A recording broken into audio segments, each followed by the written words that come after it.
Welcome back into our next leg in our race around the world here at the Pit Stop Pals, part of the Reality Realm Network. My name is Kevin Oliver, And my name is Bruce Heller. and we are here to talk Season 1, Episode 3, Home for Some. Yep, And you got any quotes for me, Bruce? I actually don't. I completely forgot about it. Oh my gosh, I got a few here. We got Margarita asking Frank, "You don't want to go for the fast forward?" And his response was, "Nah, that's sissy stuff." That's funny. We also have. Why'd I think it was going to be an old guy that looked like Benjamin Franklin? That was Kevin or Drew talking about waiting to get into get there fast forward. We got us and Frank and Margarita and Bert and Ernie. That's what Robin and Brennan said about the Guidos. On top of the South of France with everyone looking at our behinds nonetheless was Kevin. Uh-huh. And then my last one, it wasn't as funny, but I thought it was a little funny. We were team number three, and then he was corrected. Four. That was Joe of Team Guido when he arrived at the pit stop. Yeah.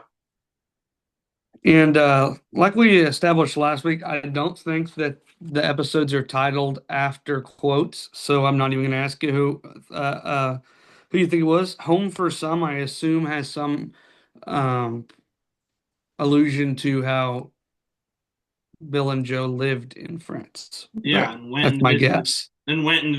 their old house. This is Yes, which is kind of cool. yeah. What did you think of the episode, Bruce? It was really fun. The editing is still weird, but it's getting less weird. Yeah, this is still really weird to me. Um, but anyway, the first clue is a giant Ferris wheel 2 miles away. But their only clue they get is La Grande Rue. They need to go to La Grande Rue, which means the big wheel. Yeah. Um, and it closes at 12:30 and doesn't open again until 9, which isn't a problem for uh Pat and what's her face? Why am I having this? Pat and Brenda. Brenda. Brenda, because they used the fast forward last leg, so they were able to leave at 9:07, get there in plenty of time.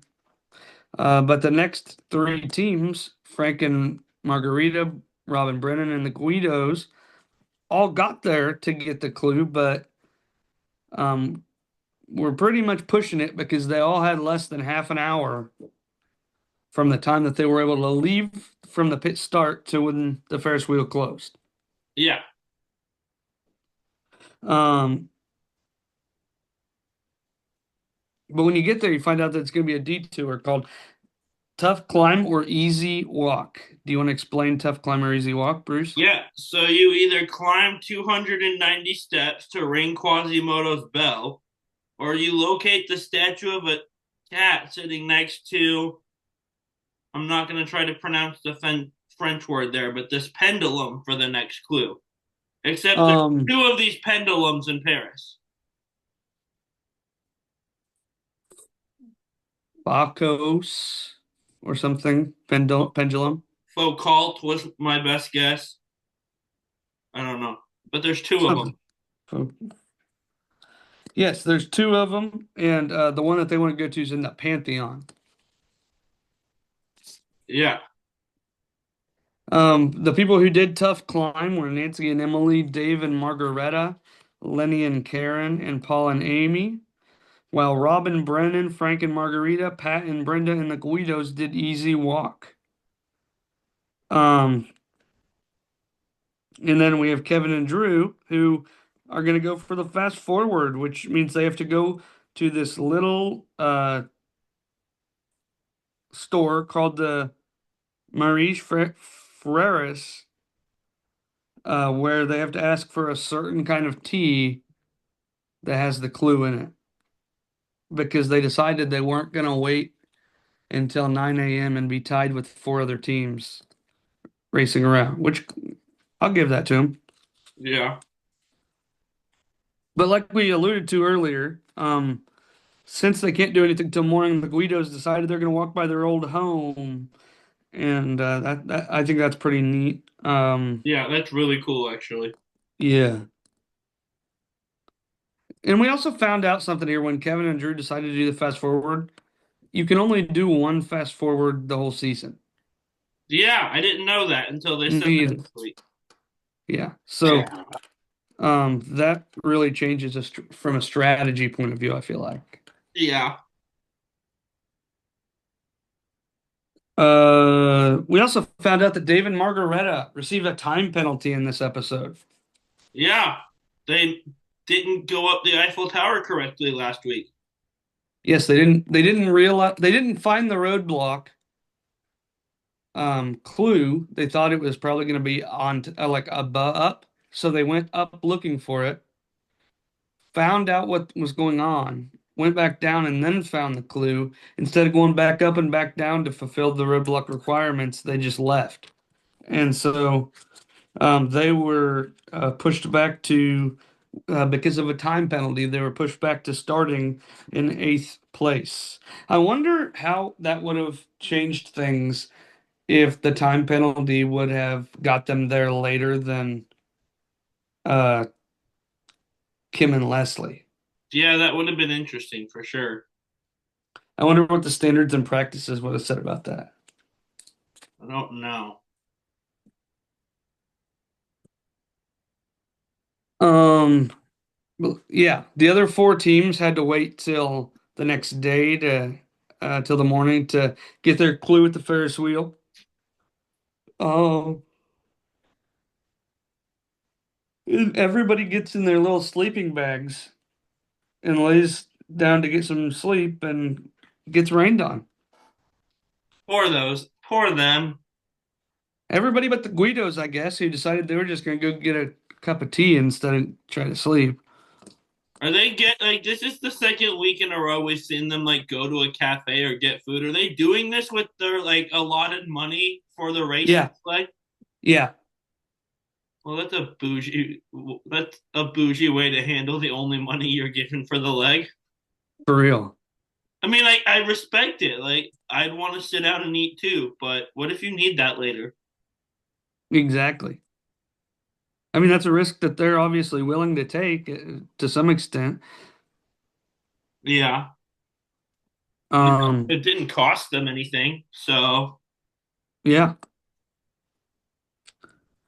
Pat and Brenda went to the wrong pendulum.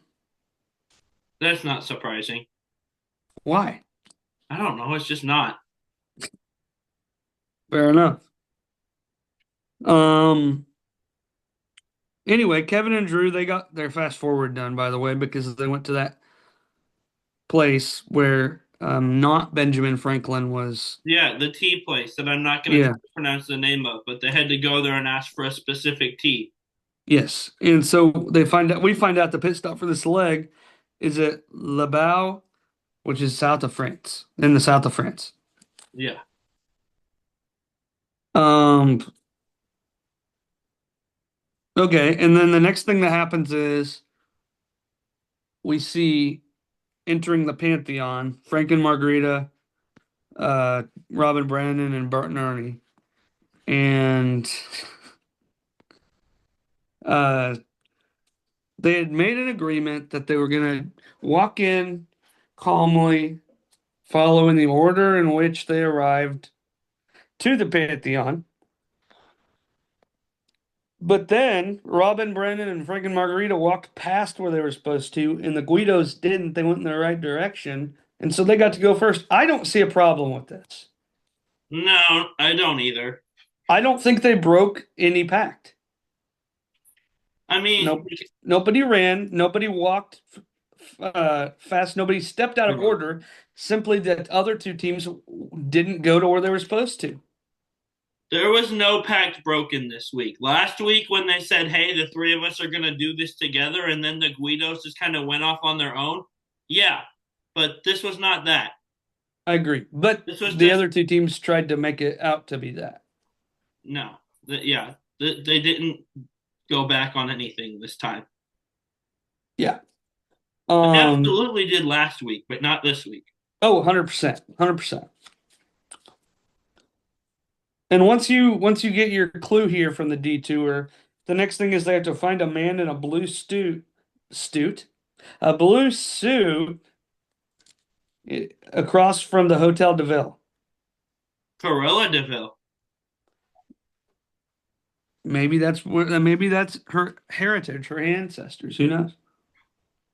Her parents are hotels. No, like they owned it, maybe. Like maybe she grew up in the Hotel de Ville like Zach and Cody grew up in the Tipton. I guess more like a London grew up in the Tipton. That's wild. What? More realistic than me saying her parents were the hotel. I appreciate it though. Yeah, Um, but anyway, Pat and Brenda took forever to realize they were at the wrong place. yeah. That was rough. If it weren't for the fast forward last week, they would have been starting near the back of the pack this week. They're just not a super strong team. Right, but that actually might have helped them if they would have started towards the back of the pack. Because what you don't notice here is, I mean, they probably would have gone to tough climb if they started towards the back of the pack because they had other people that were with them. Yeah, true. They had to make all these decisions on their own. And if they go to tough climb, they probably get their clue and get to the roadblock a lot faster. Because if you do notice, the people from tough climb, the back of the pack people, they were the first people to the roadblock, They were. which is to do what, Bruce? Walk through the city of Paris's sewers For two to the blocks. Place du Chalet where they find their next clue. It was about 2 blocks, right? Something like that. Yeah. And they had to go visit their rodent friends down in the sewers. And uh, the people who did this were Paul, Karen, Emily, uh, Dave, Frank, Rob, Joe, and either Pat or Brenda. They never once showed us Pat or Brenda doing this roadblock. Yeah. So I don't know who did it. I do appreciate that the way they edit it, it shows us basically all the finishing together. That makes it easier for my note taking. Yeah, I don't appreciate the way that they literally just show us a team or like don't show us a whole team's roadblock though. No, I don't like that, but like after the first couple finishers, we just get a time edited montage of finish, finish, finish, finish. Well, I think that they were finishing a lot closer to like I don't in modern day race they're doing a lot more Yeah, and there's also but they uh weren't finishing like a second apart like the episode edit. Like that did take some editing. it did, but I don't know that anybody was still doing the task before, especially considering that they had to take a train to get to Labao. Yeah. I don't know that anybody was doing a task still when the other teams were arriving. You see what I'm saying? Yeah, that's true. So I think that's how they can get away with that. Um. Anyway, they had to take a train to Labao, like I just said. Um. The Guidos got help from the back of the pack people. Um. On where to go, and then once they realized that everybody else was going the wrong direction, the Guidos disappeared and didn't give anybody a heads up. Um. And they also didn't like them for that. I mean, that They're both this and like abandoning their alliance last week. It's smart strategic play, but it's terrible social play. Well, the good news is we don't have a jury to manage No, but in this show. you're pissing off the people that are around you, and when you need help, no one's gonna want to help you. Right. Like it's not like Survivor where the social like it's far less important, but it's still like they could be doing better. Hmm. Which, to be fair, if they were receiving the help from the people, they'd probably be doing worse than what they're doing on their own right now. Oh, they're doing better on their own for sure. It's just, are you going to be able to keep that up? Hmm. I guess time will tell. Yeah, All right, now everybody's headed to the pit stop. The last people there will be eliminated.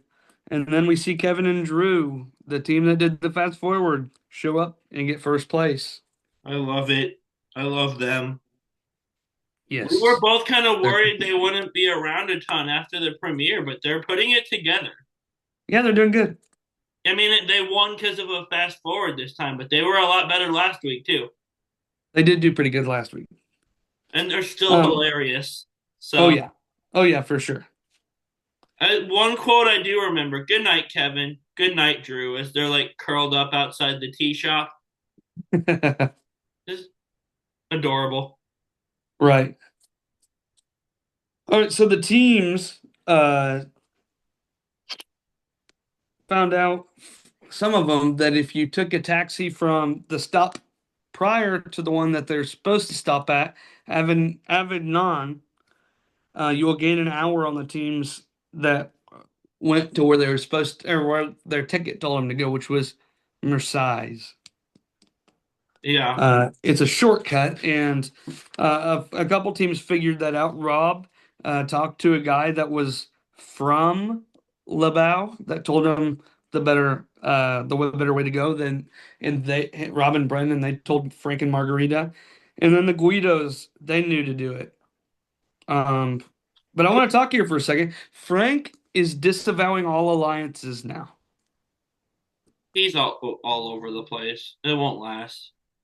He says that these people are all fake. He's not dealing with any more alliances. Anyway, when you get to Labau, we have to do a half-mile hike up a hill to the pit stop. And the finishing order is as follows: Frank and Margarita, second. Robin Brennan, third. Guido's fourth. David Margareta, fifth. We have Paul and Amy, sixth. Lenny and Karen, seventh. Nancy and Emily, eighth. And Pat and Brenda, team number nine, going home from first to worst here this week. Also, to Yeah. mention, the three teams ahead of them, Paul and Amy, Lenny and Karen, Nancy and Emily, are working together in an alliance as well, Yes. which is kind of cool to see. I think But Paul and Amy got along a tiny bit better this week.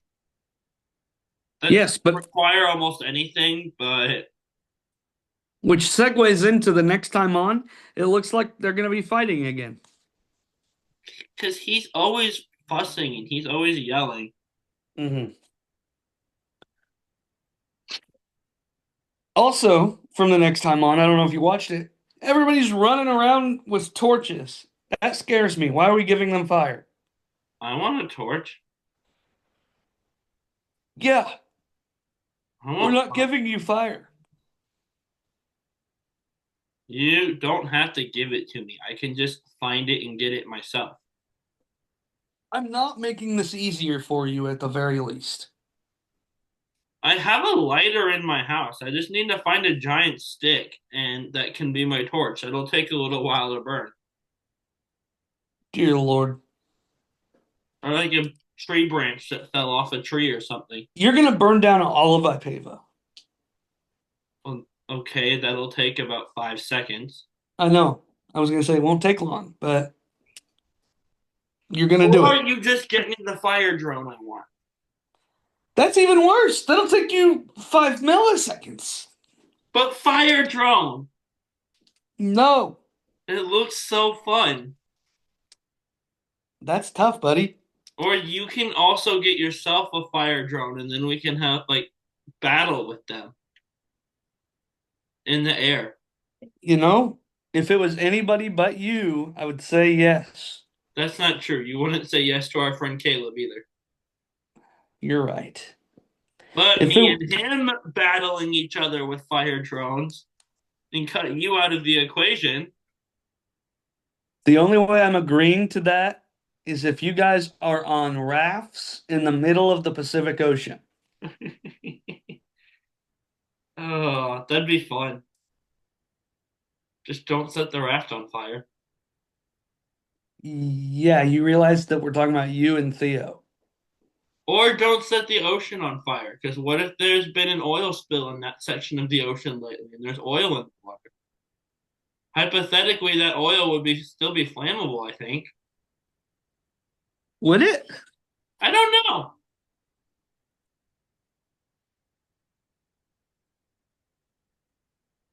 Now I gotta know this.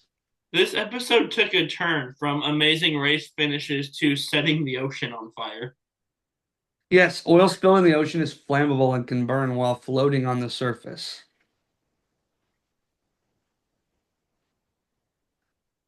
I was right about something. And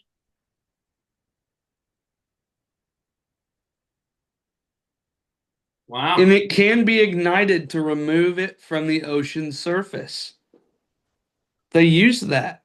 So I'm helping the environment by setting the ocean on fire. When the Deepwater Horizon spill happened, 5 to 6% of the oil was removed by what is known as in situ burning, which is what that is. Interesting.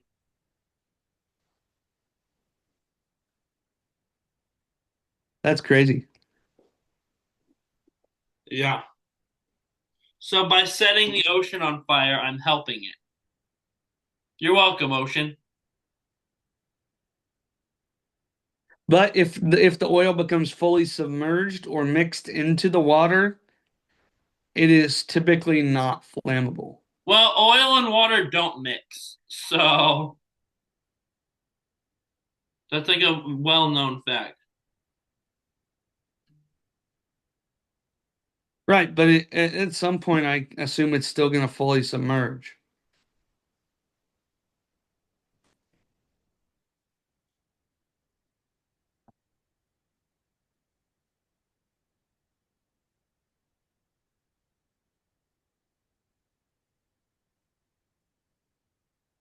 Yeah, I guess it would. Yes, an oil spill can submerge and even sink to the ocean floor, though most oil initially floats.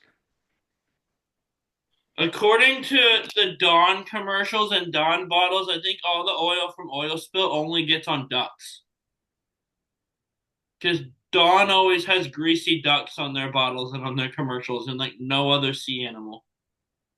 Oh, yes, because I take all of my oil spill sources directly from Dawn dish soap. Well, like, why don't they have dirty dishes on their bottles? Why is it always a greasy duck? I don't have a greasy duck. I have dirty dishes. I don't even know what you're talking about. Oh, well, all their like the Dawn bottles for a while, probably still. They have a picture of like an oily duck on it because Dawn is what they use to clean the ducks after oil spills.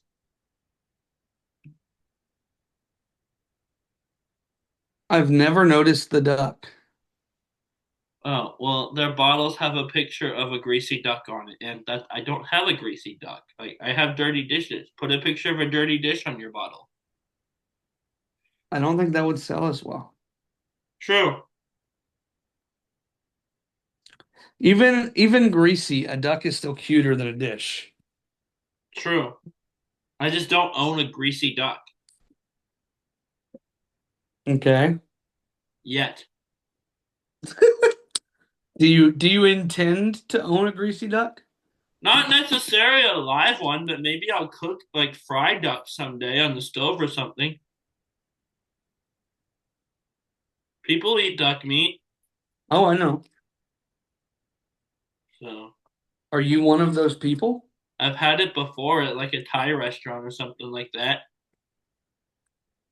Only like once.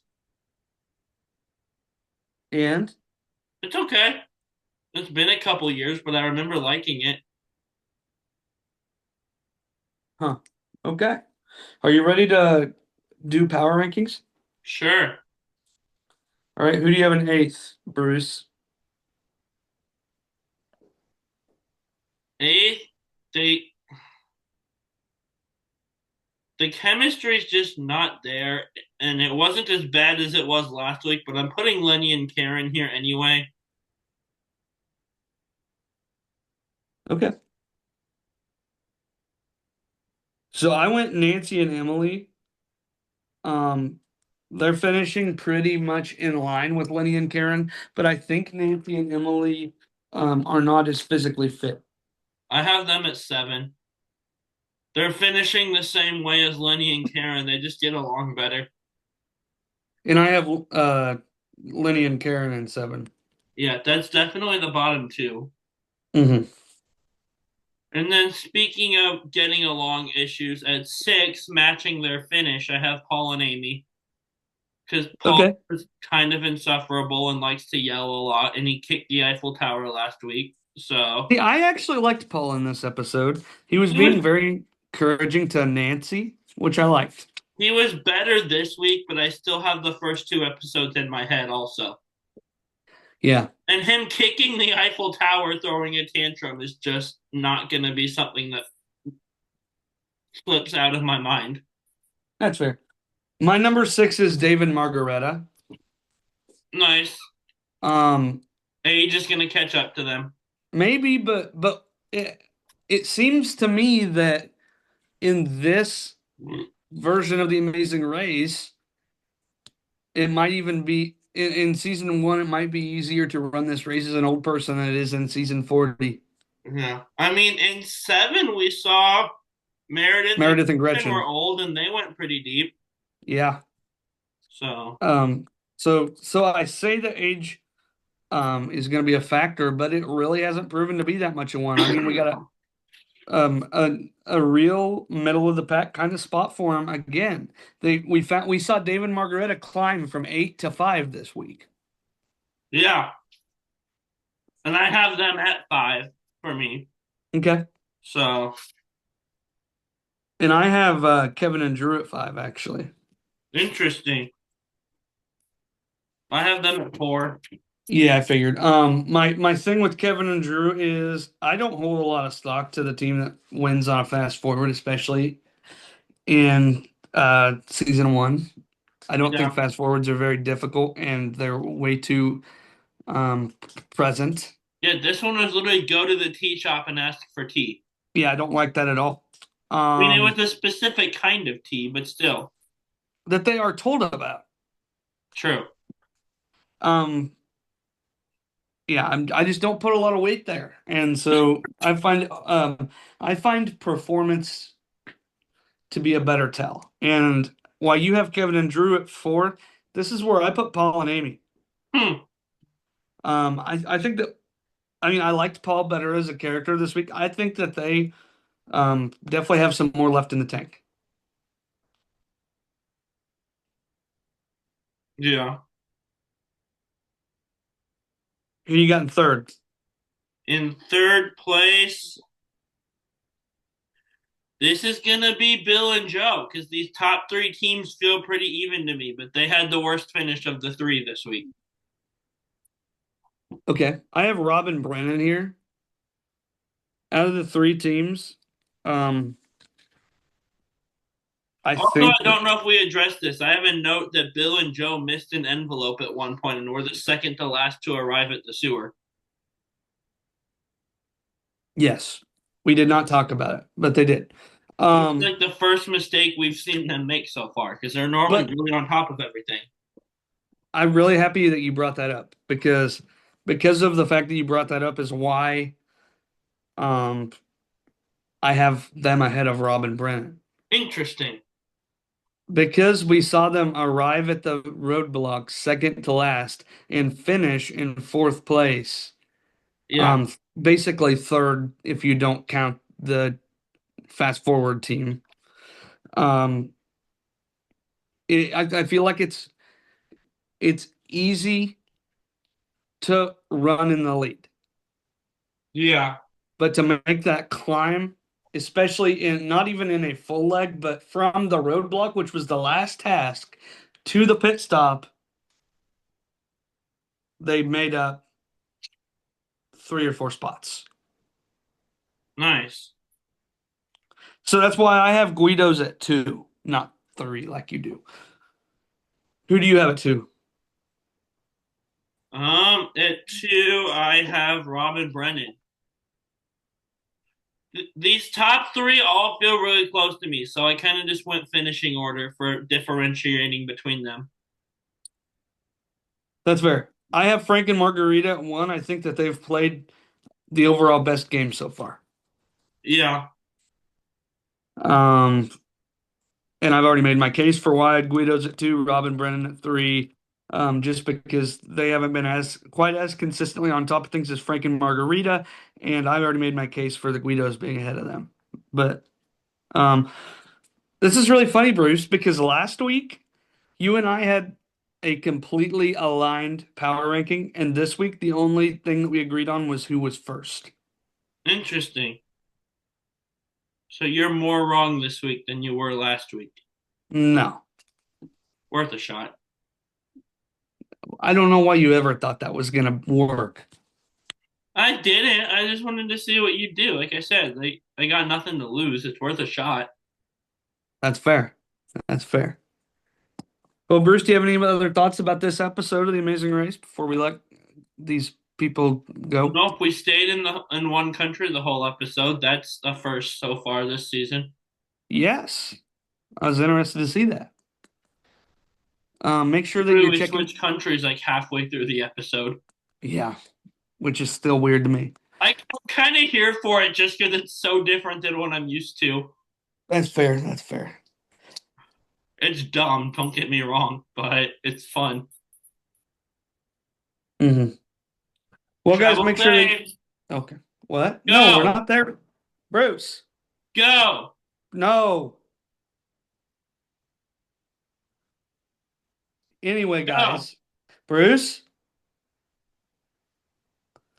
I wish I had uh the powers to of the what do you call it? Host right now. I would. Like that. For those listening on audio, I just muted him on the Zoom chat. Is that the power you wish you had? That's a power I wish I had.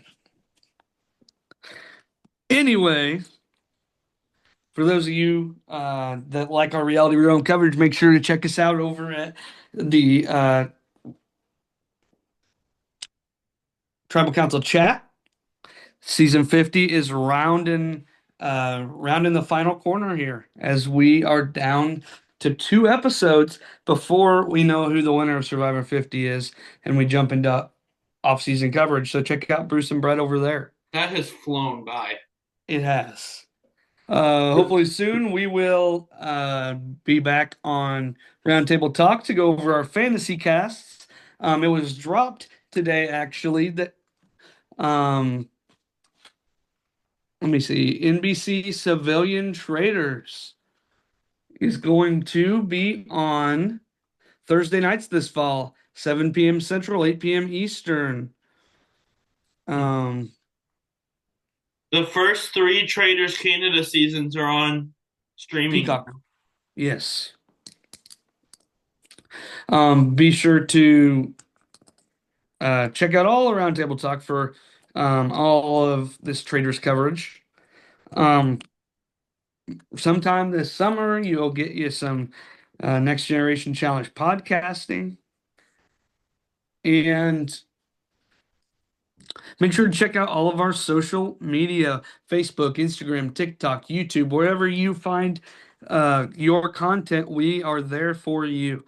So make sure to give us a like, subscribe, follow, share, whatever you do on whatever platform you choose to do it. And buy our stuff at the Redbubble merch store because we would really appreciate more than Bruce being our only customer. Um, with all that being said, the world is waiting for you. Good luck. Travel safe. Go. Is this where I say go? Go.